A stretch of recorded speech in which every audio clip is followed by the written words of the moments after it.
Assalamualaikum warahmatullahi wabarakatuh. Kami dari kelompok 9 akan menjelaskan materi tentang Wilcoxon-Ransom test. Berikut anggota dari kelompok 9.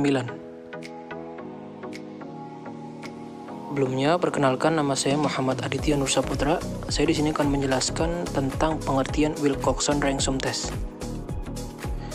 Uji Wilcoxon-Ransom test adalah uji komparatif dua sampel bebas apabila skala data ordinal, interval, atau rasio tetapi tidak berdistribusi normal.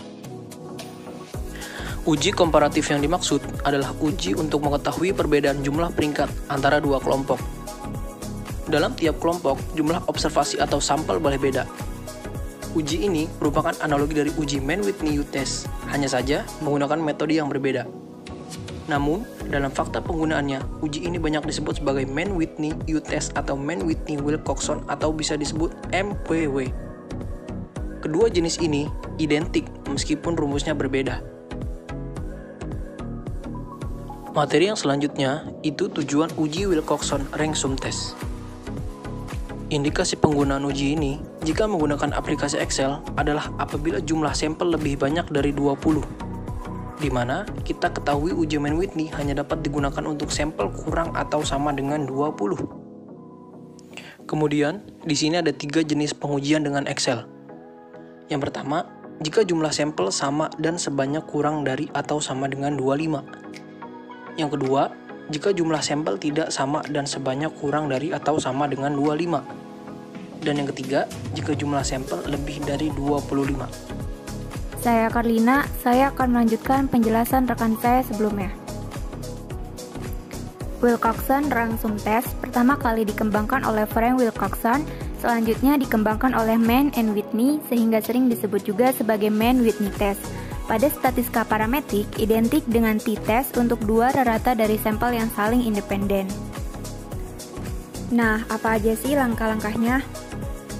Langkah yang pertama, beri nomor urut atau rank untuk setiap harga selisih. Harga terkecil diberi nomor urut 1 atau ranking 1 dan seterusnya. Untuk setiap nomor urut, berikan tanda plus atau min yang diperoleh dari selisih nilai. Langkah yang ketiga, hitunglah jumlah nomor urut yang bertanda plus dan yang bertanda min. Langkah yang keempat, dari jumlah nomor yang diperoleh sebelumnya, ambillah jumlah yang mutlak harga paling kecil, kita sebut dengan J. H0 sama dengan 0, artinya tidak terdapat perbedaan pengaruh dari kedua perlakuan. Hipotesis alternatif tidak sama dengan 0, artinya terdapat perbedaan pengaruh kedua perlakuan. Langkah yang keenam, bandingkan nilai J hitung dengan J yang diperoleh dari daftar tabel.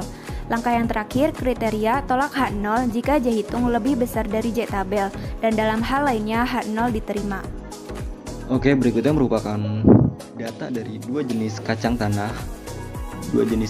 per rumpun dari 20 lokasi. Bisa dilihat dari 20 lokasi yang sudah tertera datanya, data kacang tanahnya.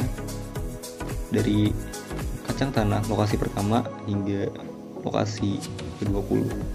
Dan juga sudah tertera jenis X, jenis Y-nya, bedanya, ranknya, rank positif, serta rank negatif.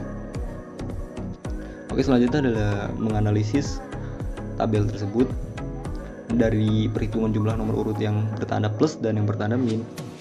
Maka diperoleh jumlah yang harga mutlak yang paling kecil itu min 71,5, sehingga J hitungnya sama dengan 71,5. Sementara dari daftar ke-18, Sudiana dengan A sama dengan 0,5 dan N sama dengan 20, maka diperoleh J tabelnya sama dengan 52. Jika J hitung 71,5 dan J tabel 52, maka bisa disimpulkan bahwa J hitung lebih besar daripada J tabel. Artinya AO-nya ditolak. Dari analisis tersebut, maka diperoleh kesimpulan, yaitu jenis kacang tanah berpengaruh terhadap hasil kacang yang diperoleh.